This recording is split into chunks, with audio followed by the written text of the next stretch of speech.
ደቂቅ ኢትዮጵያ ልብ አንጠልጣይ የህይወት ታሪክ ክፍል 2 ደራሲ ዮሴፍ አባይ ተራኪ ረዚቃ መሐመድ ለሚስክ ዩቲዩብ ቻናል አዲስ ከሆናችሁ ላይክ ሼር እና ሰብስክራይብ በማድረግ ቤተሰቦቼ እንድትሆኑ በአክብሮት ጋብዛለሁ። ቪዲዮን ላይክ በማድረግ ጀምሩ። ከኩሽናው ዳንኤል ውስኪ አውጥቶ ወደ ሳሎኑ ሲያልፍ እንደገና ላፍታ ቆም ብሎ አያቸው። ተጠባብቀው አንድ አካል እንደመሰሉ ነው። በአግራሞት ራሱን እየነቀነቀ ወደ ሳሎኑ አመራ። የጠርሙሱን ክዳን ከፍቶ ለራሱ መጠጥ ቀዳ። የመኝታ ቤቶቹን ቁልፎች ኪሱ ውስጥ መኖራቸውን ለማረጋገጥ እጁን ሱሪ ኪስ ውስጥ ከቶ ዳበሰ። አሉ ሀሳቡ ኮሪደሩ ጋር እንደቀረ ነው። ያየው ነገር አበሳጭቶታል። ሌላ ሰው ወደ ኮሪደሩ አካባቢ እንዳይሄድ ውስጡ ፈራ። ክፋቱ ደግሞ አንደኛው ሽንት ቤት ኮሪደሩ አካባቢ ነው። ለጊዜው ሁሉም እንግዶች በራሳቸው ጨዋታ ውስጥ ጠፍተዋል። ሙዚቃው ግን አጅቦት የሚጫወተው አጥቶ ሰሚ አልባ ጨዋታ ሆኗል። ሁሉም መደነሱ ደክሟቸው በወሬ እየታደሱ ነው። እንግዶቹን መገርመም ጀመረ። ኤልሳ ከኢትዮጵያ በቅርብ ከመጣ አዲስ ልጅ ጋር እያወራች ነው። አዲሱ ልጅ በላይ በዳንኤል ግብዣን የመጣው። ኤልሳ ተፈጥሯ ሆኖ ከሰው ለመላመድ ጊዜ አይፈጅባትም። ቅድምም አብረው ሲደንሱም አይቷቸዋል። ታምራት ከሲሳይ ጋር የሞቀ ወሬ ይዟል። ስለ ሰው እያወሩ እንደሆነ ገመተ። የጓደኝነታቸው መሰረትና ሁለቱም በፍቅር የሚያጣምር ሐሜት ነው። ታምራት ከሰው ብዙም ባይቀራረብም በዱባይ የሚያደርገው ነገር አልጣመው። ለዚህ ደግሞ ቤቱ ድረስ ወሬ የሚያመጣለት ሲሳይ አለ። ሲሳይ ስራ ቦታው ሆኖ የትም ሳይንቀሳቀስ ዱባይ ውስጥ ምን እንደተፈጸመ ማን ምን እንዳደረገ የማወቅ ችሎታ አለው። ያወራት ደግሞ ብዙ ጊዜ ውሸት ሆኖ አልተገኘም። በመሰለኝ ተጀምሮ መጨረሻ ላይ እርግጥ የሚሆን ወሬ። በጨዋታቸው መሀል ሲሳይ ከታምራት ጋር እያወራ አይኑን ወርወር ያደርጋል። ቤት ውስጥ ያሉትን ሰዎች ይቃኛል። የሚቀያየር ሁኔታ ካለ እንዳያመልጠው አድፍጦ የሚጠብቅም ይመስላል። ሞቅ ያለ የሚመስል ጨዋታ ላይ ሆኖ እንኳ አይኑን እረፍት አጧል። ቅብጥብጥ አይንን ያለው ከነታምራት አይኑን ነቅሎ እንደገና ሲማትር ኤልሳ ይዛቸው የመጣቸው ሁለት ሴቶች ላይ አረፈ። አጠገብ ለአጠገብ ተቀምጠው አይነጋገሩም። የተኳረፉ ይመስላሉ። አንደኛዋ በተለይ ደግሞ የሚጠራውን ስልኳን ባየች ቁጥር ፊቷ ይቀያየራል። ፈገግ ስትል ታነሳዋለች። ፊቷን ቅጭም ካደረገች አታነሳውም። እንደ መቆጣትም ያደርጋታል። ስልኳ ሲጠራ ላፍታ ታግሰው ጥሪው አልቆም ሲላት ብስጭት ትላለች። ድምፅ አልባ ቁጣ ፊቷን እየሞላው ስልኳ ያለ እረፍት ነው የሚጠራው። አጠገቧ ያለችው ልጅ ባይተዋርነት የተሰማት ትመስላለች። ሲጋራ በላይ በላዩ ያጨሰች በመጠጡ ታወራርዳለች። ተስፉን ችርስ ለ6 ሰዓት ያለችው ልጅ ነች ሶሊያና። አጫዋች በሚፈልግ ሁኔታ ቤት ውስጥ ያሉትን ሰዎች ተራ በተራ ስታይ ከተስፉ ጋር አይን ላይን ተጋጩ። ፈገግ አለችለት። ፈገግታዋ ልምጣ አንተ ጋር የሚል ይመስላል። ሲያያት ስለያዘችው አፍራ ጎነበሰ። አይኗን ሸሸት። ቀና ለማለትም አልደፈረም። የሴት አይን ያፍራል። እንዳቀረቀረ አጠገቡ ሰው ሲቀመጥ ተሰምቶት ቀና አለ። በምን ፍጥነት አጠገቡ እንደደረሰች ገረመው። ሃይ አለችው ፈገግ ብላ። በተቀመጠችበት ቀሚሷን አስተካከለች። ረጅም ፐርፕል ቀለም ያለው ቀሚስ ነው የለበሰችው። ሃይ እጁን ከፍ በማድረግ አጸፋውን መለሰላት። እንዴት ነህ አለች። የሚያሽኮረምን በሚመስል ሁኔታ እያየችው ስትናገር እግሯን ከፍ አድርጋ ሰውነቷን በማንቀሳቀስ ነበር። የምትደንስም ትመስላለች። አለው ግን ተራምደሽ ነው ወይስ ዘለሽ አጠገብ የተቀመጥሽው? ብቸኝነቱን ስለነፈገችው ምቾቱን አጣ። እንዴት ባክህ ብላ ጠየቀች።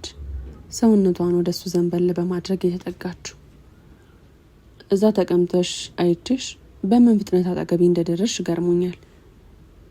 እያሽኮረመመች እንደሆነ ገብቶታል። ፈገግ እንዳለች ስፈልግ የምጠቀምበት ክንፍ አለኝ።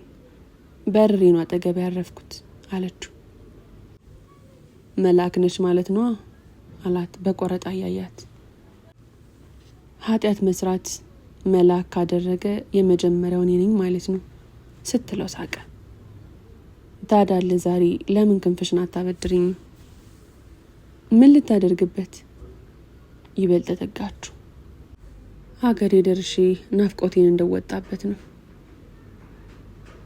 ቡሊቲን ባይኖር ኖሮ አበድረህ ነበር። እንተዋወቅ፣ ሶሊያና እባላለሁ ብላ እጇን ዘረጋችለት። ተጨባበጡ። እጁን እንደጨበጠች ቀረች። ሰውነታቸው ተነካካ። ተስፉ እባላለሁ። እጁን ቀስ ብሎ ሲያላቅቅ ቢሞክርም ጭብጥ አድርጋ ስለያዘችው አልቻለም። ሲታገል እንዲታይ ስላልፈለገም እስክትለቀው ድረስ እጁን እንዳንከረፈፈ ቀረ። አይ ነው who you are ባይዘዌ ቤት ያምራል አለችው። ቃላቶቹን በመጎተትና ቤቱን ገልመጥ አድርጋ እያየች አመሰግናለሁ። ጨንቆታል። Do you live in here alone? አዎ። በውስጡ ምን አይነቷ ፈጣጣ ነች እያለ እየረገማት ነው። ምን ነው ሚስት የለህም እንዴ? ሞቅ እንዳላት ካነጋገር ያስታውቃል። ገና አላገባውም። ጓደኛስ? አለችኝ። which one? አለች ቤቱን እየቃኘች። ኢትዮጵያ ነው ያለችው። እጁን እያላበው ነው። ለማስለቀቅ ሞከረ፣ አልቻለም።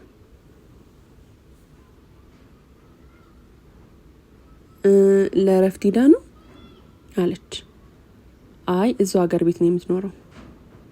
ከት ብላ መሳቅ ስትጀምር እጁን ለቀቀችው። ከሳቋ ጋር እንደ መንፈራገጥ አደረጋት።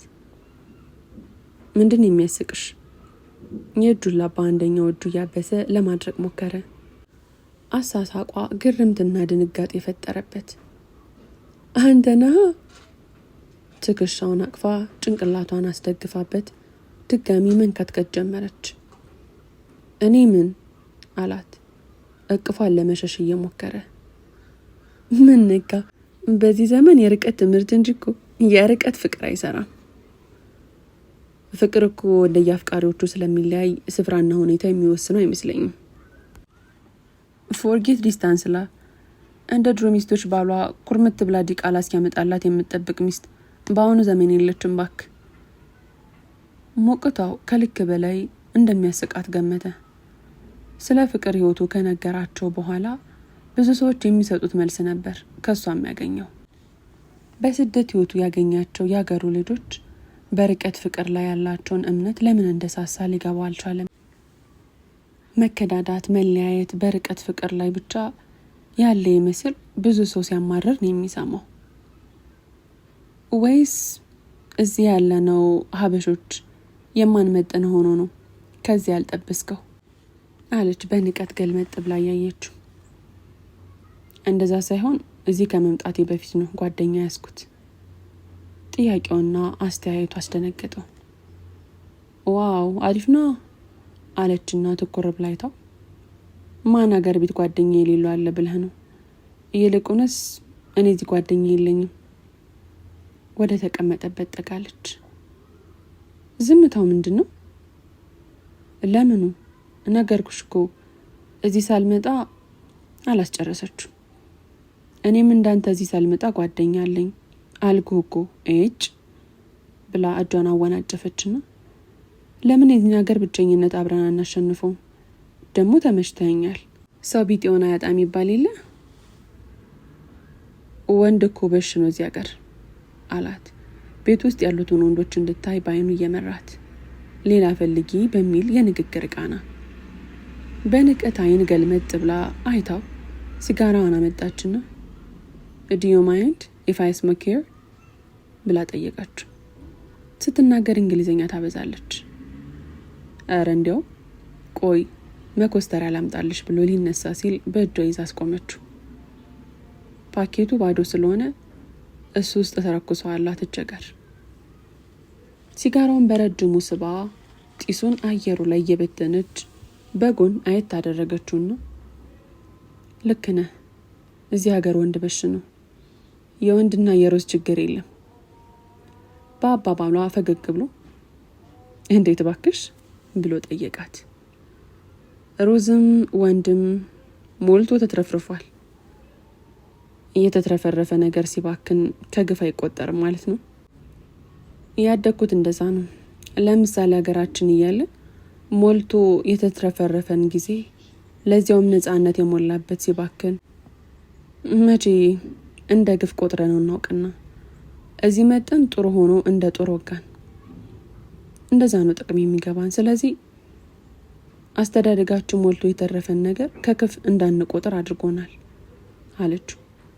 በመስማማት ራሱን ነቀነቀ። እዚህ ሀገር ብዙ ቆየሽ እንዴ? ጨዋታዋ አሁን ተመቸው። ኒርሊ ኢመንስ። ከዚህ በፊት ኳታር ነበርኩኝ። ምን እዚያ መጣሽ ታዲያ? የምሰራበት መስሪያ ቤት አዘዋውሮኝ ነው። ካይንድ ኦፍ ፕሮሞሽን። የትኛው ሀገር ይሻላል ትያለሽ ብሏት ትንሽ ለመራቅ ሞከረ። ሲጋሯን ሳብ አድርጋ አላቂውን ፓኬት መዝጊያ ላይ በመጨፍለቅ ተርኩሳ ውስጡ ተከተተችው። ኢት ዲፔንድስ። እንዳመለካከትና ፍላጎት ነው። ኳታር ጠበብ ብላ የሚከለከሉ ነገሮች የሚበዛባት ትንሽ ሀገር ናት። ላይክ መጠጥ እንደልባ አታገኝም። መጠጥ ለመግዛት ከመስሪያ ቤት ፍቃድ ያስፈልጋል። ኢማጅን መስሪያ ቤትህን ልጠጣ ነውና የትብብር ፍቃድ ስጡኝ ብለህ አለቃን ስትጠይቅ ብላ በማጎንበስ የፊት ሳቃለችና ወራን ቀጠለች። ከዛ ደግሞ መስሪያ ቤት የትብብር ደብዳቤ ጽፎልህ ያበቃ። ሌሎች አስገዳጅ ደንቦች አሉ።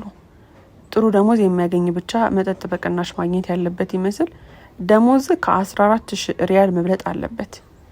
ለብቻ ወይም ከቤተሰብ ጋር የምትኖርበት ቤት ሊኖር ይገባል። ከተፈቀደለ ቤት ውስጥ ሰው መጠጥ መጋበዝ ትችላለህ፣ ግን ሌላ ቦታ እንዲጠጣው በስጦታ መልክ መስጠት አትችልም። ከተያዝክ ትቀጣለህ አለችው። ሞቅታ ባጀበው የንግግር ቅላጼ። ይገርማል። ስለ ኳታር ይህንን ሁሉ አላውቅም ነበር። ከቤት ውጭ መጠጣት ከፈለኩስ? ከቤት ውጭ መጠጣት ከፈለክ ደግሞ ትላልቅ ሆቴሎች መሄድ አለብህ። 4 or 5 ስታር በሆኑ ሆቴሎች ውስጥ ብቻ ነው መጠጥ የሚሸጠው። ሆቴሎቹ ደግሞ ዋው ናቸው። ዋጋቸው የሚቀመስ አይደለም። ዋጋቸው ቢቀመስም የአባልነት ካርድ ከሌለ መግባት አትችልም። ዘጉርቲንጊዝ 25 ሪያል ከፍለህ እዛው ባሩ በር ላይ ፎቶ ገጭ አድርገው የአባልነት ካርድ ማውጣት ትችላለህ። ሌላ ጥያቄ የለህም ብላ ገረመመችው። መጠጥ በውጭ የሚሸጡ የሉም ማለት ነው ብሎ ባጠያይቋ በመገረም ፈገግ አለ። There are a lot of dude። ዋጋቸው ግን too expensive፣ ከማከፋፈያው እጥፍ በላይ ነው። እሱ መግዛት ካቃተ ደግሞ የህንድና የኮሪያ አረቂ አለ፣ እንደ ሳውዲ ሀበሻ አረቂ ምናምን ሲላት እኔ አላጋጠመኝም። I never heard of that ብላ መለሰችለት። ይገርማል። የኢትዮጵያን ጭፈራ ቤትስ? አንተ ደግሞ አመለኛ ነህ። ምግብ ቤት እንኳን 2 ብቻ ነው ያሉት ብላ በድጋሚ አቀፈችው። ድጋሚ ተረበሸ። ፈጣጣነቷ የሚቋቋመው አልሆነም። ሊሸሻትም አልቻለም። አማራጭ ስላጣ በጥያቄ ጨዋታቸውን ቀጠለ። ሺሻ ቤቶችስ? እዚህ ዴራ አካባቢ ልክ እንደ ሱቅ ተደርድሮ የምታያቸው አይነት የሀበሻ ሽሻ ቤቶች እዛ ህልም ነው። ሴት ልጅ ሽሻ ቤት እንድትሰራ አይፈቀድላትም። የሀበሻ ሽሻ ቤት ጭራሽ አታገኝም። ሽሻ እያጨሱ የሀገርህን ቤቶች ማየት፣ ማጫወት ወይም መጥበስ ከፈለግ ወይም ወደ ቤታቸው መሄድ አለብህ። እድለኛ ከሆንክ ደግሞም ቤት ድረስ የምትመጣ ሴት ታገኛለህ። አለበለዚያ ሴት የሚበዛበት ቤት እግር ሊጥል ይገባል ብላ ባቀፈችው እጇ ብትደባብሰው የኢትዮጵያን ሴቶች እጥረት ኳታር ውስጥ አለ ማለት ነው አለ የምንተፍረቱን እየጠየቃት በሆዱ። ወይ ጣጣ እያለ እጥረት አይገልጸውም። የሀበሻ ሴቶች ድርቅ በኳታር አለ ብትል ይቀላል። ያሉትንም ገንዘብ የሚበትኑ ሱዳኖችና አረቦች በጋራ ተቀራምቷቸዋል። አንዳንዶች ደግሞ ወታደር ሆኖ የመጣውን አሜሪካ አግብተው ይኖራሉ። እጇ ስራ አልፈታም። የአገሬን ወንድ ዞር ብሎ የሚያዩ የለም በእኛ አላት። ስሜቱን ለመቀስቀስ እየሞከረች እንደሆነ ገብቶታል። ሁኔታዋ አረበሸው እንጂ አላነቃቃውም። የአገሬ ወንድ ሶሪ፣ አዎ እዚህ ንቃታችሁ እንደናንተ አይነቱ ማለት ነው የማይቻለው። የሀገራችን ወንዶች ኳታር እንኳን ልታናገራችሁ ቀና ብላ የምታያቸው የሀበሻ ሴት የለችም። እዛ ባገኝ ኑሮ ቆሜ የማወራ ጊዜ አይኖረኝም ነበር ብላ የማሾፍ ፈገግ አለች። እሱም ሳቅ አለ። ስቀልድ ነው። አናቶፈም ከጨዋዎቹ ነው የሚመደበው። ጨዋ ሆና ከምታጨሰውና ከምትጠጣው ግን የባዕድ ወንድ ጋር ለስልክ ካርድ ብላ የማትንጦልጦለው። ለመጠጡ ዱባይ ተስማምቶሻላ? ሲስተሙ ደስ ይላል። መጠጥ ብትፈልግ አጅማን ወረድ ብለ በነጻነት ልትገዛ ትችላለህ። ሀበሻና የሀበሻ ምግብ ቤት በሽ ነው። ቃርካሽ ነው። ብቻ በደፈነው ዱባይ ደስ ይላል። እስከ ለምደው ነው መሰለኝ እስከ ሁሉ ነገሩ ኳታሩ እየቀፈፈኝ ነው። የተለመደ ነገር መጥፎም ቢሆን ቶሎ መርሳት ይከብዳል መሰል አይደል ብላ ጠየቀችው። በመሃል ኤልሳ ፊት ለፊታቸው መጣ ቆመች። ቀና ብለው ሲያዩት በቅናት ቀይ ፊቷ ደም ለብሶ ወደ እነሱ አፍጥጣለች። እየመቻችሁ ቺርስ ብላቸው ለመራመድ እርምጃ ከጀመረች በኋላ እንደ ድንገት ቆም ብላ ከገላመጠቻቸው በኋላ ሰውነቷን አወዛወዘች። ረጅም ታኮ ባለው ጫማዋ ስትራመድ ቀሚሷ ይወዛወዛል። ትዕዛዝ ሰጣት የሄደች ይመስል የኤልሳን መምጣትና መሄድ ተከትሎ ሶሊያና ዝም አለች። ኦ I never knew you are screwing her. Sorry dude. Do not wanna fight with ladies just to get another dick. ጎመን በጤና ወንድሜ ብለው መልስ ሳትጠብቅ ካጠገቡ ተነስታ ስልኳ እየጠራ ከሚያስቸግራት ልጅ አጠገብ ሄዳ ተቀመጠች። አስተሳሰቡ አሳቀው። ሶሊያና ከተስፋ አጠገብ ከተነሳች በኋላ ኤልሳ በርቀት እያየቻት በቁጣ ገላመጠቻት። ግልምጫው አርፈሽ ተቀመጭ የሚል መልእክት አለው። ሶሊያና ተረበሸች። በቅርብ ያወቀቻትን ልጅ ባልሆነ ነገር መቃየም አትፈልግም። ነገራ ራሷ ላይ ያመጣችው መስሎ ተሰማት። ሞቅቷ በድንጋጤ ድራሿ ጠፋ። ምን ነው ዛሬ ጣል ጣል አደረግሽኝ ኤልሲ አላት ሲሳይ ድምፁን ከፍ አድርጎ አሻግሮ ወደ ተቀመጠችበት እያያት። ለጨዋታ መክበቻ ነው ጎንጠል ያደረጋት። የነበረውን ሁሉ በርቀት ምንም ሳያመልጠው በደንብ ተመልክቷል። ፈገግ ብላ አንተን ጣል ጣል አድርጌ የት ልደርስ ነው ሲስ የምትጠጣበትን ብርጭቆ ይዛ ወደ ተቀመጡበት ሶፋ መጣች።